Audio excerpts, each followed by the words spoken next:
Hey guys, welcome back to Surface Interval with Inah. Today we have a very special guest, Dunain. uh, most people know him as Valho. He's one of the most experienced dive guide in the Maldives. Started diving in 2000, over 25 years experience all across Maldives. So he has immense underwater experience and also in the business in general. So we have Valho and we have my co-host Alisa.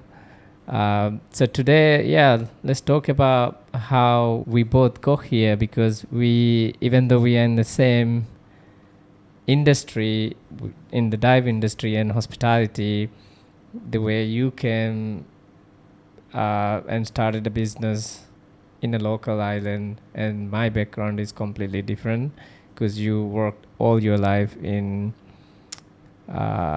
liveaboards and I worked in the resort. So we have very different experience, so different challenges. So we're going to talk about all of that and how we started a business and going successfully. Also, I would like to say he's also my cousin, so as you can see, we have similar features as well. So tell me, how did you started your career? What got you into diving? Obviously, you started before me, so back then things were completely different.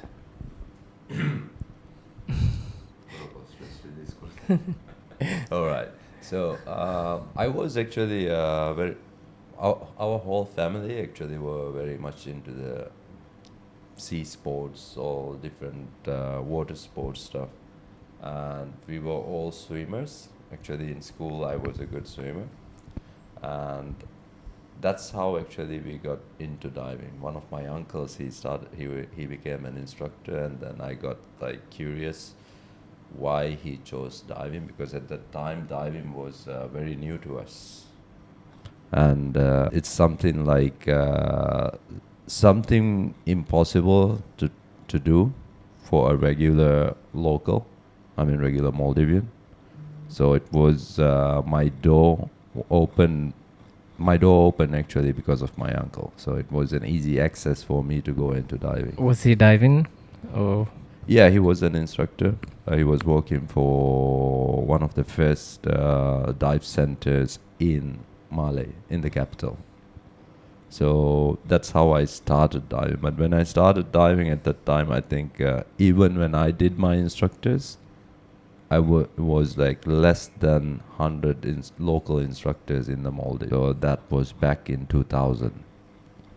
And after I started diving, like I got interested in liveaboards because I was more into exploring places. And at that time, only like, even if you look in a map or any dive book, dive guide of Maldives, you only see the dive sites in the central atolls. So, and it was quite limited with the dive sites. So we were so much interested in exploring the whole Maldives, finding new dive sites.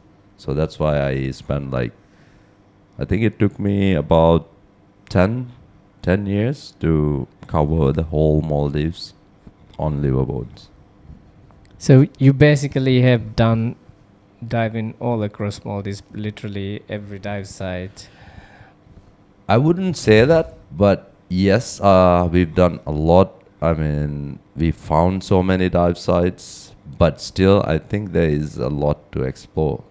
I mean, there's new dive sites popping up each year, so I would say there is still places to be explored. When you started on liveaboards, was there like a lot of liveaboards at that time, like now, or was it not so crowded as now? Not so crowded. We wouldn't see, even when we do central atolls, we wouldn't see another boat. And I think that was the main idea of doing a liveaboard, because you're not lane based, you're on a boat, and you can easily like go anywhere you want. And why would you want to be with other divers, right? Of course. So at that time, that was not that crowded. So I mean, you can have the whole ocean by yourself. What was the route like at that time? Is it the same? Like you start in Malé, you go to Wavu, you go to Ari. Like, what was the typical route? The It was central. When we say central, it's North Malé, South Malé Atoll, Ari Atoll, and then we have Wavu. And seldom we go to Mimu Atoll. But that's the central atolls. That's the atolls actually, like you don't have to have special permission to cruise around. But at that time, if you want to go far north or far south, we have to actually get the permission from the government. They should have kept it like that. Even now, the problem is they opened the whole Maldives and now Liveaboards are everywhere. So you being like one of the first instructors or dive guides probably who started working in Liveaboards, and what were the challenges you guys had when you started? I know when I started, one of the biggest problem in resorts, I was an instructor I think 2009 or 10. We had one of the biggest challenge for us was in resorts they are mainly looking for language instructors, meaning like someone who speak multiple language, not just English. And also most of the companies are owned by foreigners, and then they prefer to hire not locals, they're more going for foreigners. So it's very challenging for me to grow in the industry in resorts. Was it the same when you were in Liveaboards, or was it different because Liveaboards need more dive guides rather than teaching, and because you guys probably had more experience than the foreigners? What was it like for? I would say it's a bit of a same situation, but we got the advantage on liveaboards because usually on liveaboards we have groups coming in. So a group of 12, maybe group of 18. At the time the boats were not that big, so usually it's a group of 12 or 16. So there will be a dive instructor from their side or a group leader who speaks English and their language. So we got that advantage on liveaboard. So usually there's not high demand for foreign languages, but still it was there. It was an obstacle for us in the beginning. And there was like, in the industry at the time, there was more foreigners as instructors and dive guides working even in liveaboards. So they have more benefits than the locals, and locals were new to the industry. When you say the benefits, is it like for us? I remember because we were locals, we would get paid less.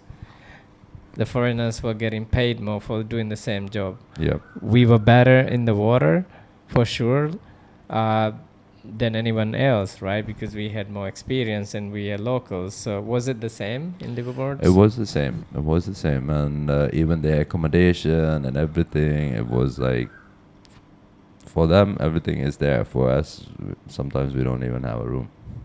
Where were you sleeping? On the deck, on sun deck, on outside, somewhere. That's so interesting. What was your like favorite? I know when I started diving, I remember very first time I went to Kudarattila. I think it was during my advanced course or something. I went and did a deep dive in Kudarattila. Those who don't know, Kudarattila is like one of the most most fish life and most healthiest, right? Yeah, most fish life, and I would say like even back then the coral life there was amazing. Even the top reef, you don't find a place to touch. Yeah, I remember that, and that's when I decided I'm going to be an instructor after doing my very first deep dive there. And what was it like 25 years ago for you? I'm talking about, like 15 years ago, right? For me. Was, I would say, much better because of the coral growth there. the top reef was amazing. Even the underneath the overhangs, there was so many whip corals around. So it was like pretty untouched. But I think divers destroyed it. Divers or liveaboards? I wouldn't say liveaboards, but later on, even on liveaboards, there were so many beginner divers, and even from resorts, there was like people with not proper buoyancy. They swim when they swim around the pinnacles in Kudaratila. They keep on touching on the top reef or losing their buoyancy and bagging on the reef. I think that's why if you now even look on the Tila, you can see on the top and underneath the overhangs, those reefs are just completely, the corals are completely wiped off. But on the wall side, you still have the sea fans and all these hard corals. Yeah. So,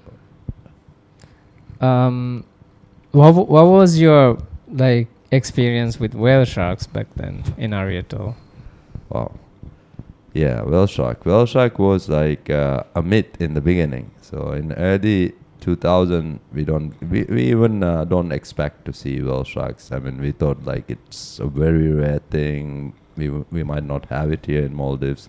That was the thought. But I think Valho was one of the person who started doing this whale shark outside Mamigili. So he told us once, like, you guys need to go there.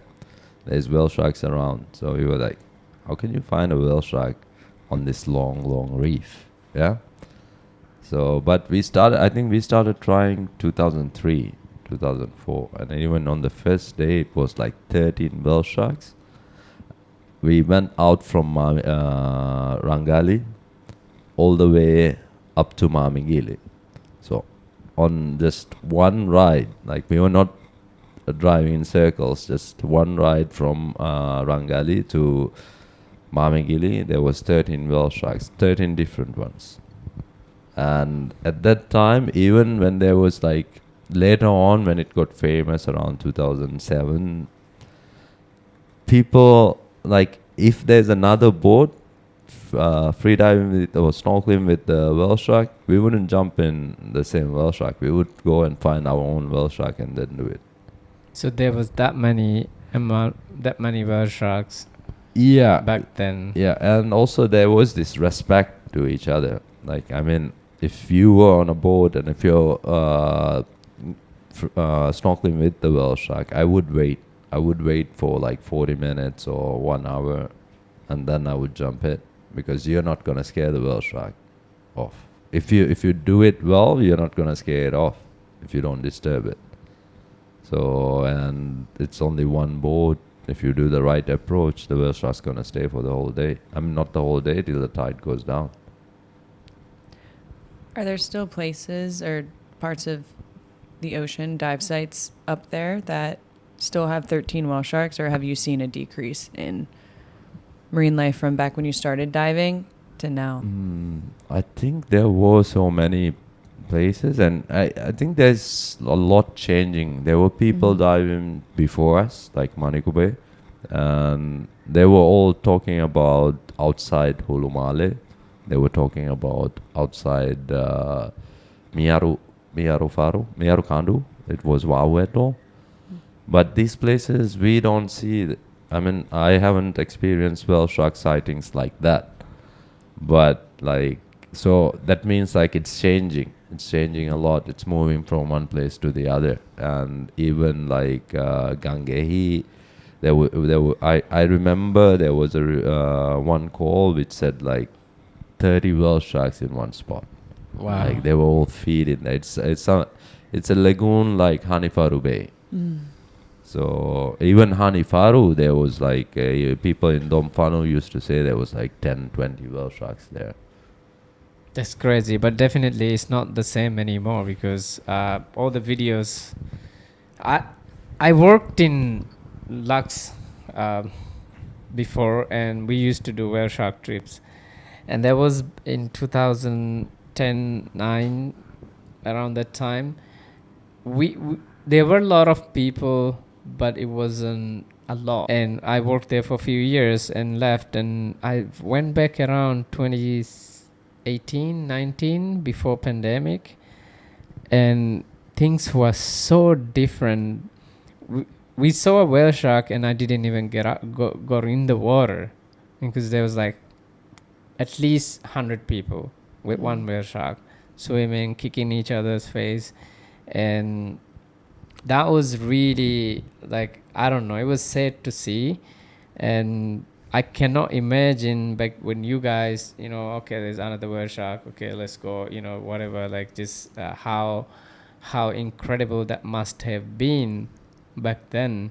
And it does sounds like it was more regulated or had more mutual understand between the liveaboards and hotels, resorts, whatever, or more respect to the marine life back then. Now it is completely the opposite.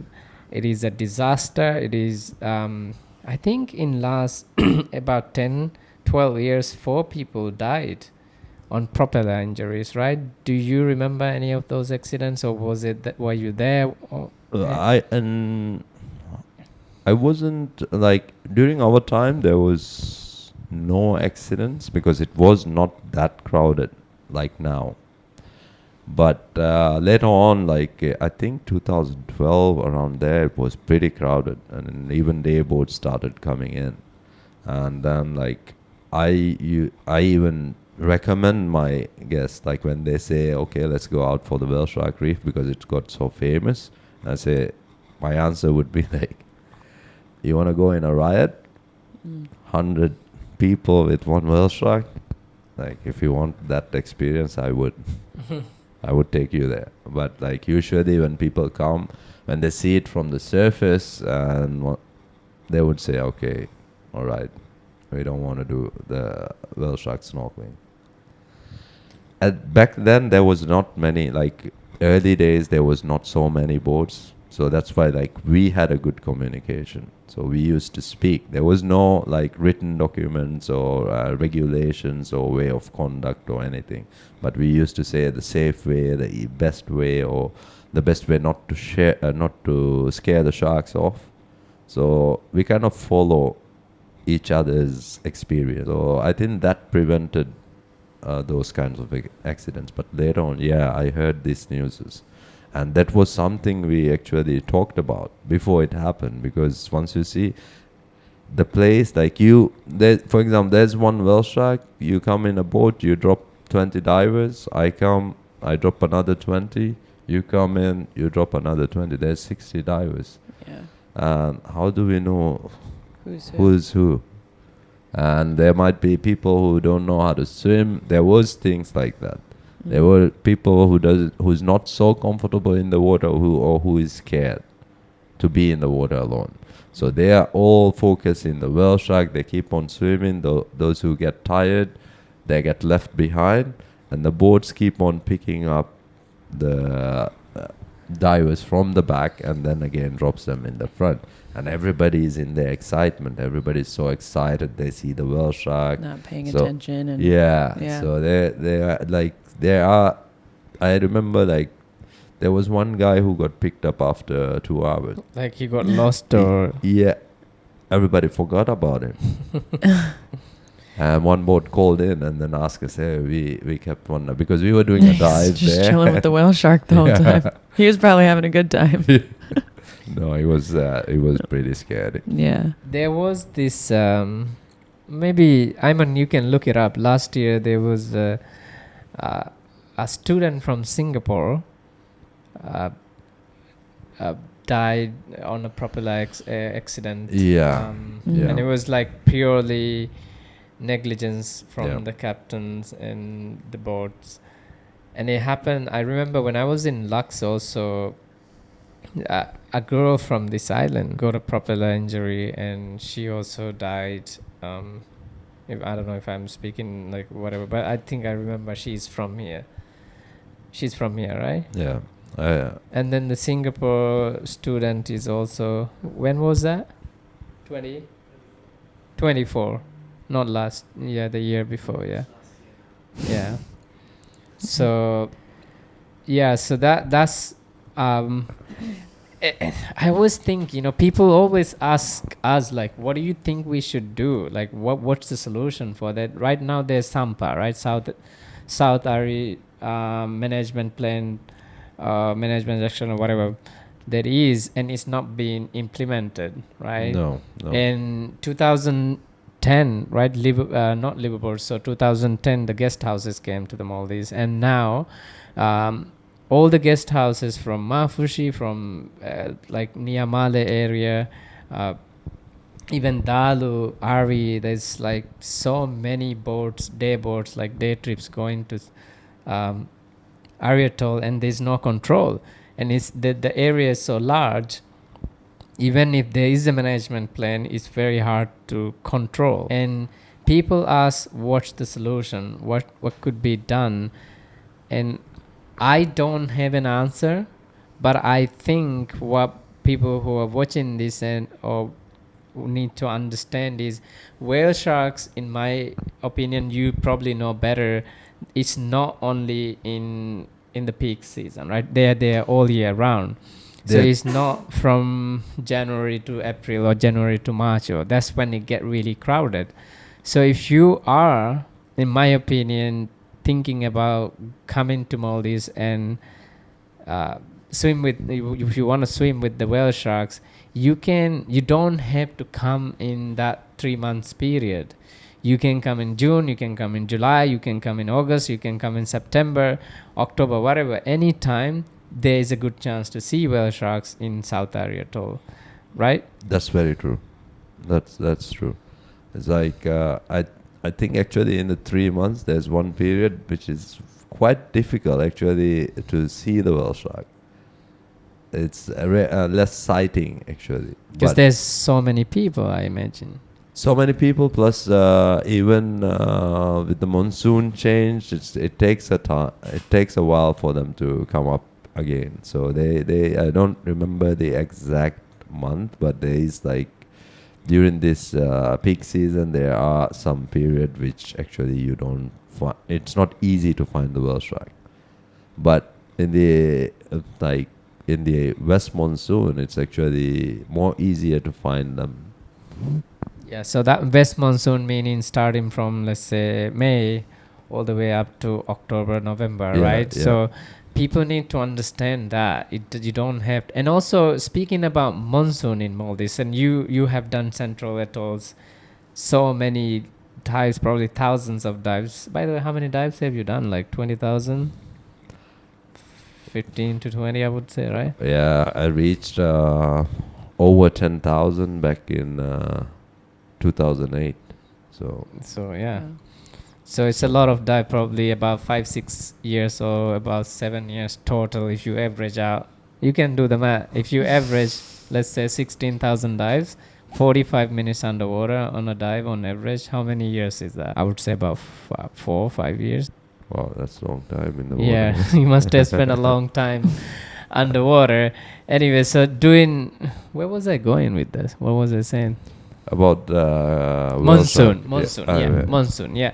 So it's a big topic. I think in Maldives, one of the biggest mistakes that when the tourism started, what they started talking is, oh, it's monsoon season, it's monsoon. So the word monsoon, if anyone hears from Europe or from outside this part of the world, is like they associate with Indonesia or Thailand, or when get really flooded and heavy rain and wind and crazy weather.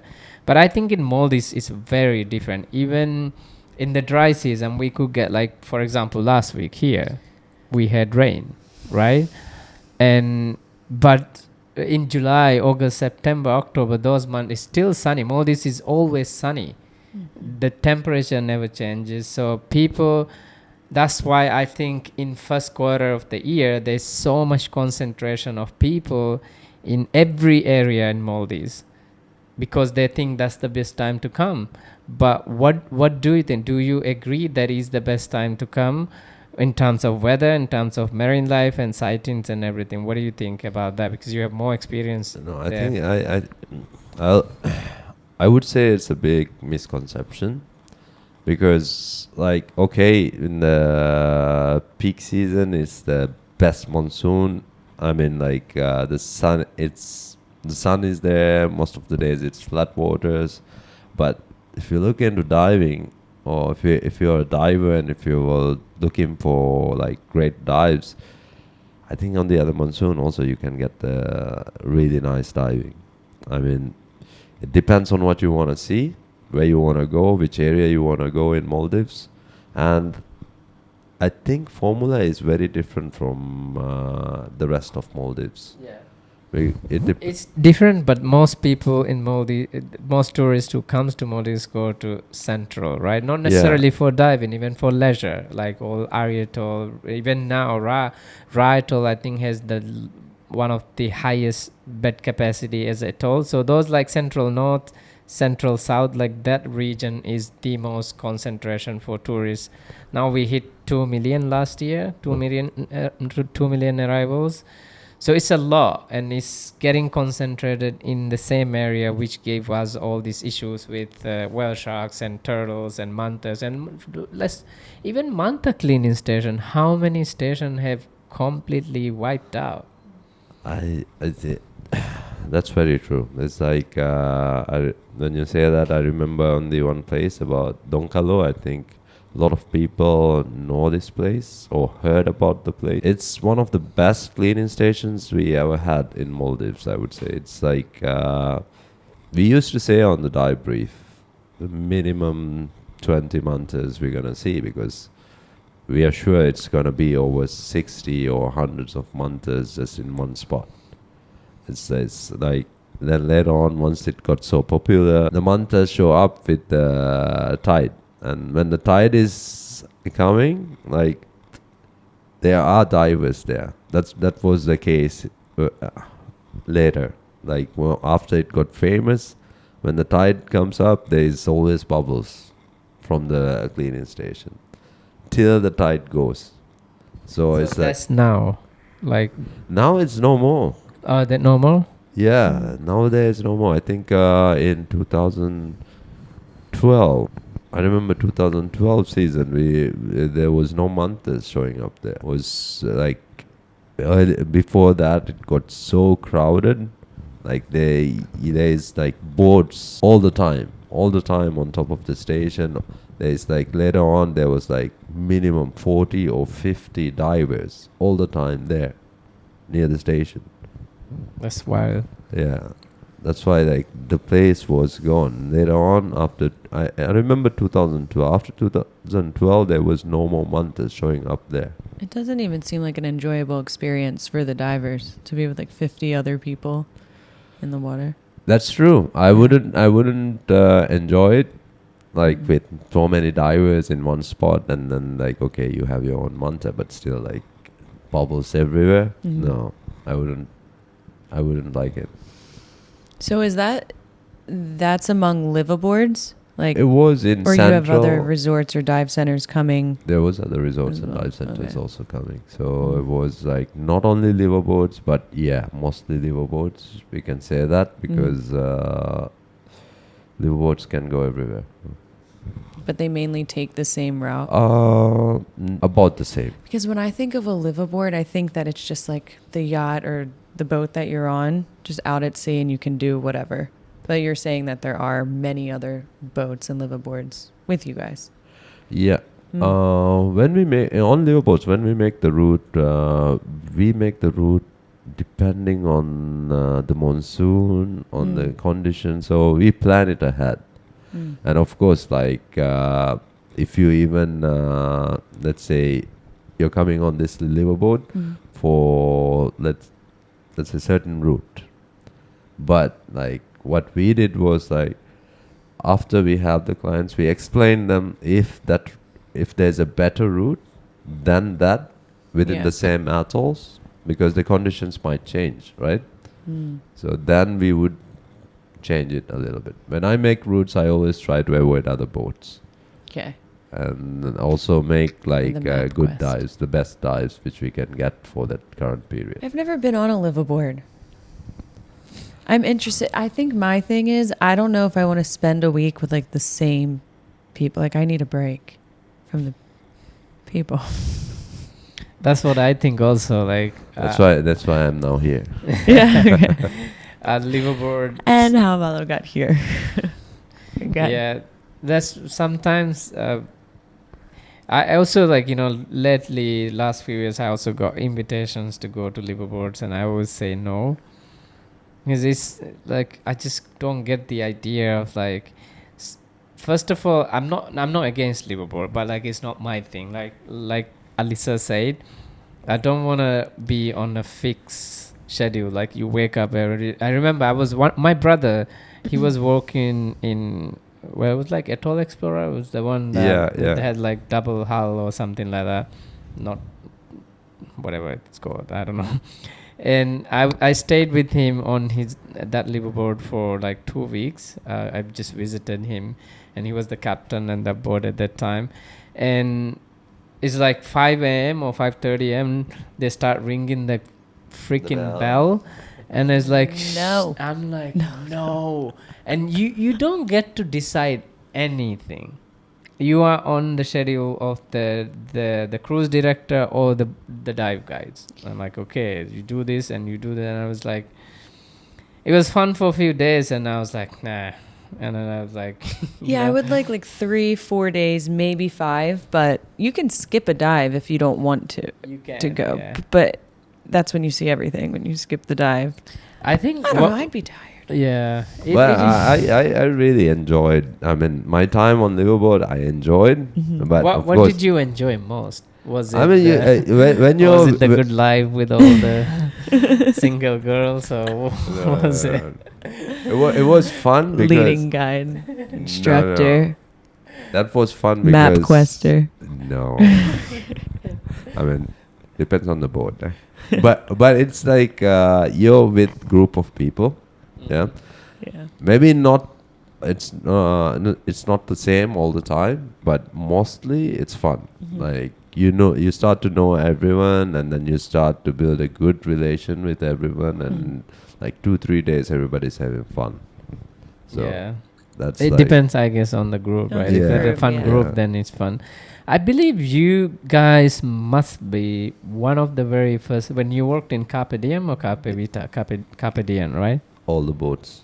Yeah, which one was the one who started coming to Fuvahmulah first? Carpe Diem.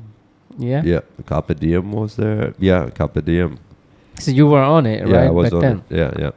Because I remember when I was working in Park Hyatt back in 2013, 12-ish. Yeah.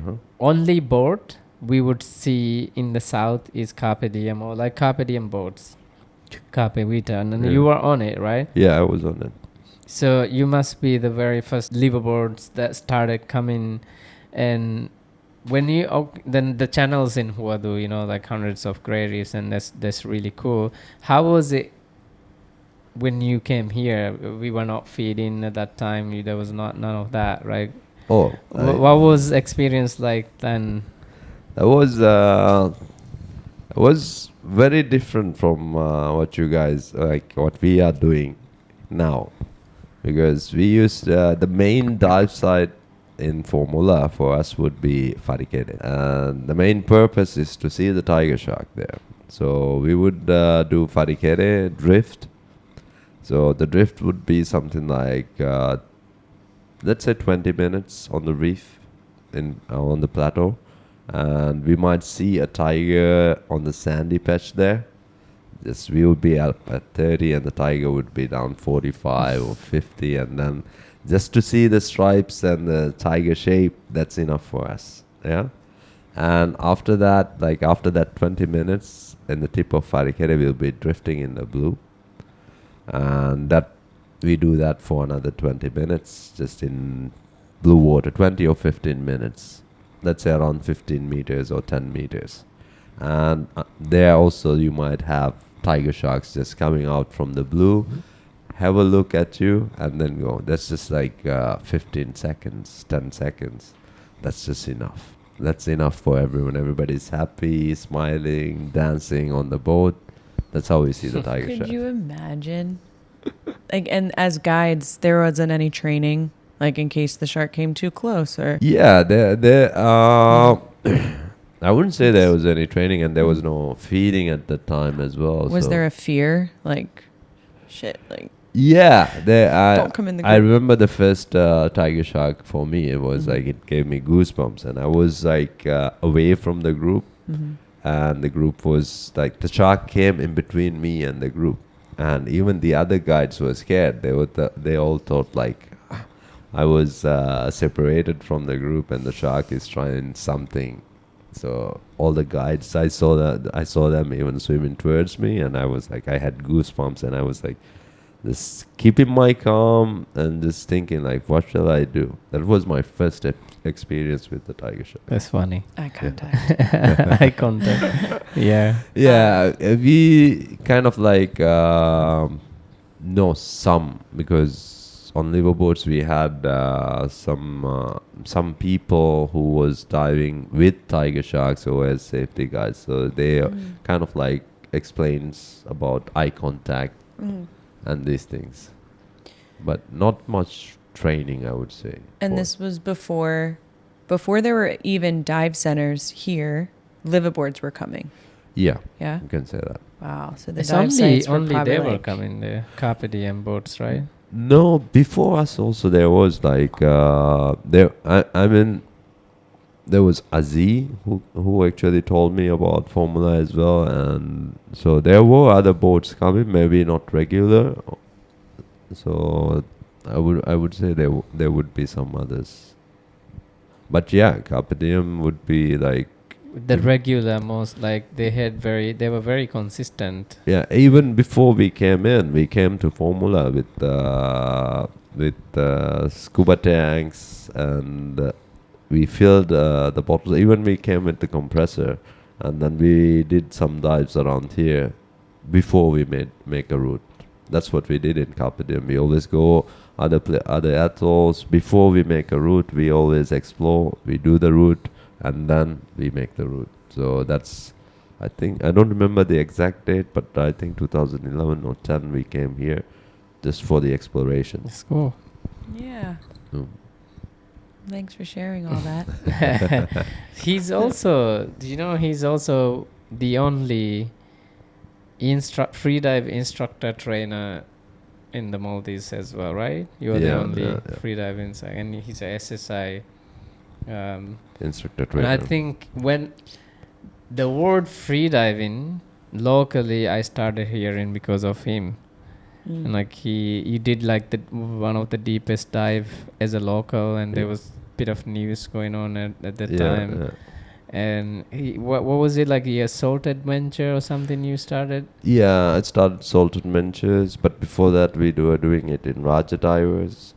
So was like, but Salt Adventures is mainly just for free diving. How was it like start in free diving in Maldives, or one of the very first instructor, if not the first, right? Or were you? I think there was one instructor, but not instructor trainer. So I was the first instructor trainer, but I was free diving like early days from 2001. I started actually when I met an athlete from Russia, not Molkonov, someone else. So he actually explained me the basic of free diving, and then I was doing it since 2002. But it was just very basic. I wouldn't say I was a proper free diver. But later on 14, I did my professional training in free diving, and then later on became an instructor trainer. And at that time, it was like in Maldives, I was so busy. I even stopped making bubbles. I mean, stopped doing scuba, and I was so focused in free diving because all the locals, everybody was like so excited on learning how to free dive, and it's an interesting sport. Yeah. It's Yeah, a lot of fun. Alyssa can tell how interesting it is. She loves free diving. Yeah, you know, I was laughing at something else when you said You were something making bubbles, and you said you were bored of making bubbles, and that's what I saw in my head, and I was like, he doesn't What? he doesn't want to make bubble rings anymore. I pictured you like making bubble rings. There's a story behind it. Basically, Inah is doing a bubble maker's course. We're going to get back to this in a second because I just cracked up and I couldn't hold my composure. Inah was doing a bubble maker's course. It's a course for kids. But when I heard about it, I was like, what do you mean? I was asked to do it, I think as a joke. And I was like, I can't make bubble rings. Like, ask Ansar. So I thought it was like a bubble ring course. It's for kids. That's like open water stuff I should know. And then when you said I was bored of making bubbles, I just pictured you like blowing bubble rings and swimming through them as a free diver. So I went to become an instructor. All right. Yeah. So that I couldn't help but laugh. So after I did my professional training in freediving, I wanted to train myself as well, but like there was no freedive community here in Maldives, so I had to build one. So I was focused on making new freedivers and like building interest to them to be athletes. But I think it worked. So now Isse, Umer was one of my students as well. Isse, we used to train together. Now they hold the national records. So I think it's going there now. Is there a freedive community in Maldives or Fuvahmulah? I guess Fuvahmulah specifically. I know that people freedive here, and especially at that dive centers. But is there a community where you guys get together and just train or go have fun dives? We are trying to get there, I think. Yeah. Yeah, that's the goal. Yeah. That's the goal. And I think in Fuvahmulah we have very potential freedivers. Like, Do you think that any locals that aren't diving right now are interested? Like, do you see an interest of like men and women that maybe would want to get into diving? I didn't understand. Get it? Like to bring the community together, people who don't dive now or aren't, working for a dive center, how do we bring them to see the ocean or start free diving just to see the I would transformation? say, yeah, it should start in early stage. I think, there was a recent survey in Maldives about drowning. His wife is swimming. Yeah, she's a instructor. swim instructor trainer actually, and then they were in this ocean women project and like trying to teach people how to swim. And then they were all searching for this, they did a survey of whole Maldives and found out like 70% of the Maldivians don't know how to swim. Man and woman. Yeah, men Yeah. and women. There's, even if I'm in a store talking to a local that works there and I'm always like, oh, do you dive? They're like, no, I'm afraid of the ocean. I'm like, what? Come out with us. We'll bring you. I think this island is very particular about it, and we have a big trauma around swimming or ocean in general, because before the harbor was built, there were little channels that cut through the reefs where we come from a big boat, go on a small boat, and then come into the island. And because of the waves, sometimes they wait for the set of waves to finish, and they go like they were rowing. There was no engine, right? Like sometimes because of the current or whatever, they can't row fast enough. The waves come back, hit on the boat, it get capsized, and many people died trying to get in and out of the island. And that's one of the reasons that there's like a generational trauma. My ex-wife, when she was, I think, I don't remember, like 5-6 months or something, she told me, her mom told me that when they were trying to get in to the island, the boat capsized, and she was a baby, like, and she got drowned, and they went and picked up like 5 minutes or 10 minutes or something later, and then she's still like alive, and they managed to save. And I think there's something with the kids, that automatically shuts down whatever. So luckily nothing happened to her. And there are so many stories. I remember like one of our cousin twins, and from my mom's side, and he was also like swimming, and he got washed away, like whatever, something happened and he died. And also I remember one of the family, they were coming, there was the wife and the husband and something like that, like almost the whole family got they died. So there's a generational trauma around that. When we started like going into the ocean, like to swim, we would lie to our parent, we go to the school, but we actually don't go to school. We go to the beach and start swimming. And by like the time the school ends, we come back home and we put on back on our uniform, and like we pretend.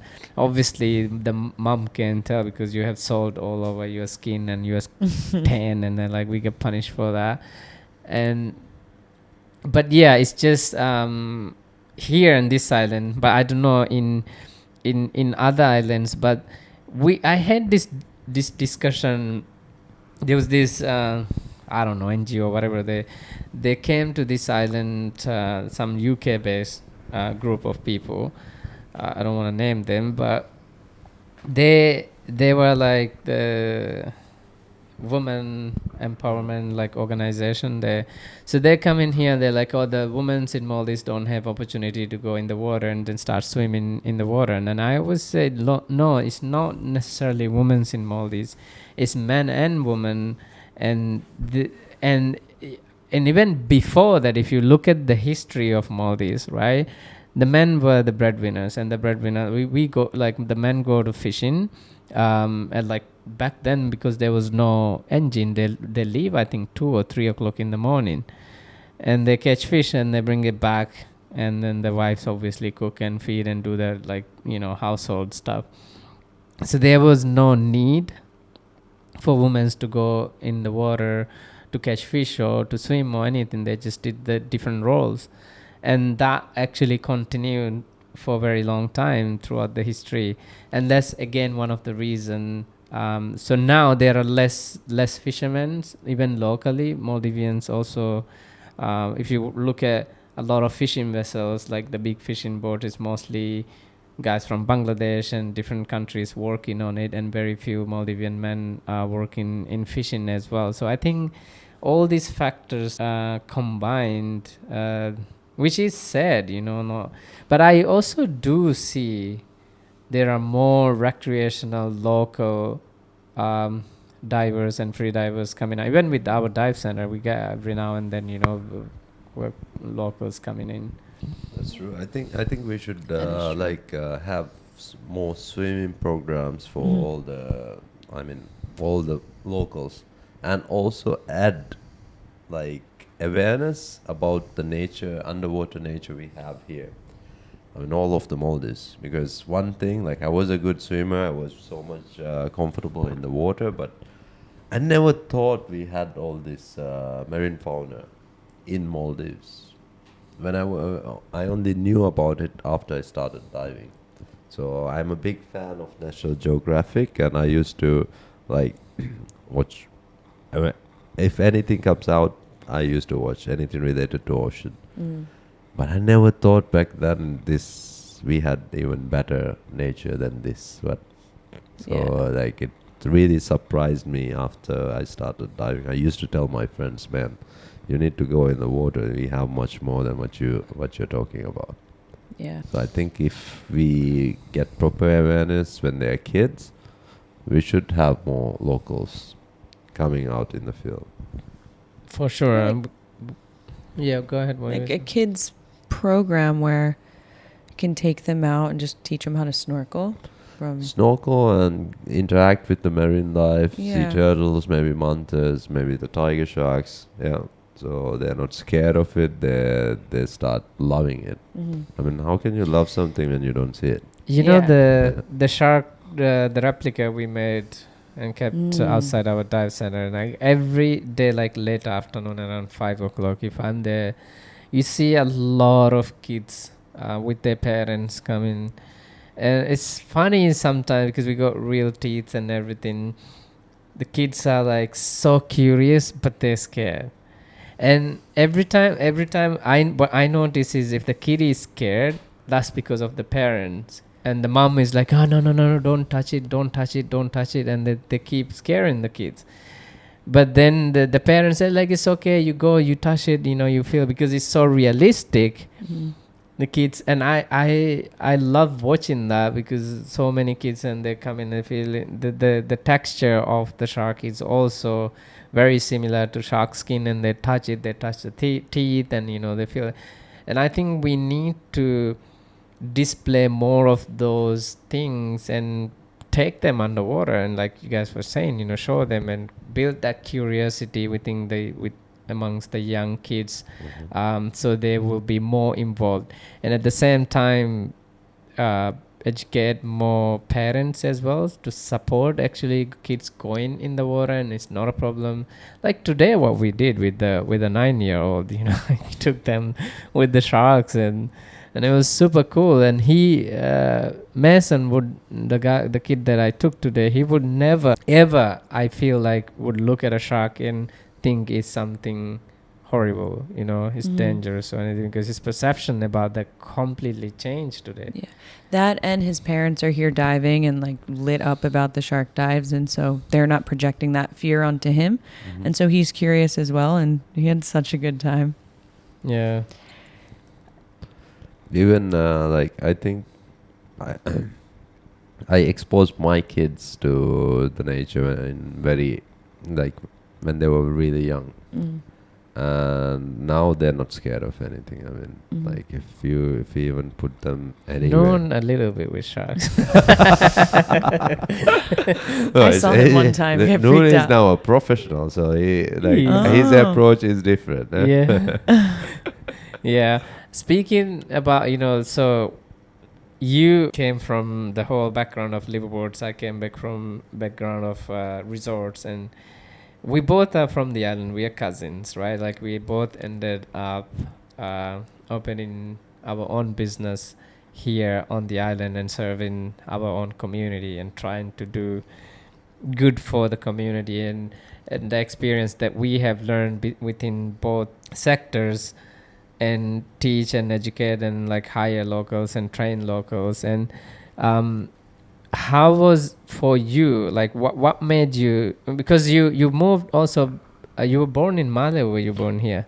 Manmale. In Malé. So his mom is from the island, but she also moved to Malé very early, and then he was born there, and didn't spend much of your time here, right? Yeah, I used to come in early days. I used to come just for holidays, Yeah. and then I would stay like one month, 2 months. So in a year, let's say 2 to 3 months, I would be spending in the island. Yeah.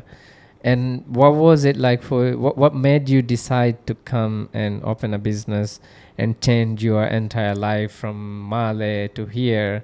And growing up in Malé, living in a city, crowded, one of the most densely populated city in the world, what is it like for you to have these changes? We grew up here, so it's different for us now. What is it like for you? I mean, like in each holiday, there's always for me. I get, how do you say it? Like I'm always looking forward when I see when I know holiday is coming. I'm always looking forward to come to Fuvahmulah because Anticipating coming back. yeah, and it's because of the fun I had here, and you have like the whole island for you. It's so wild. Yeah, from Malé to here, Yeah. like you feel freedom, right? Yeah, In Malé, space. you're so limited, and like always, there's a house next door. I mean, all the houses are so packed, so you can't have fun on the street, or you can't run around and do your own thing. But in Fuvahmulah, it's like you have the I wouldn't say the jungle, but you have the backyard of the huge garden around each house, and then you can run around, do anything, and then like you have all your cousins, all your friends gathering in one place. So it's bit of a freedom. Is this when you were a kid? That's when I was a kid. So at night it got dark because there wasn't electricity yet. But still, it's fun. It's more fun with this now, so we sneak out. This was before electricity in Fuvahmulah. Yeah. And then, like, when I started diving, actually, there was 2 cousins who joined. We started together, so Afsa and Sivad. So after we started diving, we started knowing about sharks. And then, like, then when we know about sharks, then popped up the tiger sharks. So then we knew what tiger shark was, how aggressive it can be, how big of a predator it is. So then we got interested in finding tiger sharks because it was not there. And then my cousins told me that's what they have in Fuvahmulah. So I was like, fuck, I need to go there. I need to dive in Fuvahmulah, see these tiger sharks. So it took me like almost, let's say, 9 to 10 years to see my first tiger shark. And then, like, Fuvahmulah, when I started diving here, it built the interest for me to return back to Fuvahmulah. And then I used to say to everyone, I used to boast about Fuvahmulah to all my friends. Like how green it is, how much wild there is even on land and underwater.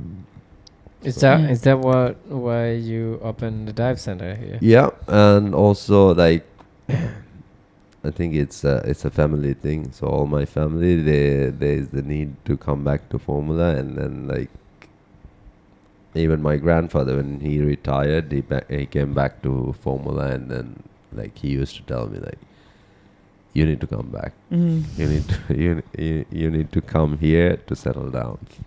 So your wife now really wants to come back, yeah? Yeah, once she finish her studies, yes, she will. Yeah. How is it like starting a business for you here? Now it's quite good actually, and I'm happy about it because I'm staying in my island, I'm staying with my family, and then doing what I love most. So, yeah, it's good. Yeah. Yeah. Yeah, it's good. It's good business. His company name is, or his dive center name is Drop Divers. Drop dive, yeah. Drop Divers or Drop Dive? Drop dive. Drop Dive. Drop dive dive. Maldives, and here because Drop dive Maldives have one in Rasdu, and now we have it in Fuvahmulah, so Drop dive Fuvahmulah. Yeah, there's 2. So are you the owner of both of them, or? No, I am strictly for here. Fuvahmulah. Okay. Yeah. So it started last year. You guys started, right? Or Yeah, last year. so they just started. Yeah. Now he has And you're his doing son. great. His son is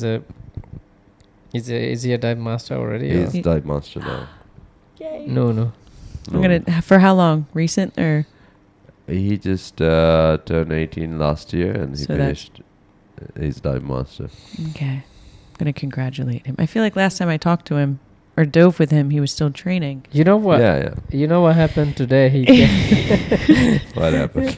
Me, Alisa, we were like with Ayman and Fatima. We were like having tea at Coffee. Oi Valley, and then he comes. And he tells me, like, I thought you were my dad. That's why I came. Inah asked him, "Where's your dad?" And he's like, "I thought you were him." That's why he came there, because he saw from distance. And he thought I was you. And he came close, and he realized I was. Yeah, that was funny. Yeah. But yeah, like I think it's interesting, with so different backgrounds, yet same background, diving essentially, but we both came and we have a very successful business, and hopefully we can change more locals, and we can bring more locals into diving and free diving, and soon we're gonna open a free dive shop as well. He's gonna be the trainer. And what's interesting about both of us, even though we are doing the same business and we are technically competitors, we still found an understanding and a way to work together, which is very important, especially in this island right now where there's like 14 dive centers. Everyone is competing for business, and there are some how to say, I wouldn't say like jealousy, but there are like a really sometimes unhealthy competition between us. And it is very important for business owners to understand you can be competitors, but you can have a healthy competition. Yeah, you can work together for the betterment of the industry and the island itself. And then him and we are, I think, a great example. When we have our free dive setup ready, he's going to be the trainer. And when he needed help the other day with a private dive, I jumped on and helped him for his dive. And I'm sure when it comes to market, when we need business, I'm not gonna think because it's drop dive or some other dives, I'm gonna take the business that I can in a healthy way. And everyone needs to understand, even you can do healthy competition. You don't have to be unhealthy and be jealous or envious about other people and be angry or talk bullshit about other people, right? I think that's very unprofessional. It is. I think if everybody do it in a professional way, it will be healthy. Yeah. Yeah. All right. Valho, thank you for joining us. Thanks for thank the chat. you so much. Thank you for telling having us me. your story. And yeah. Right? Bye, guys. Bye.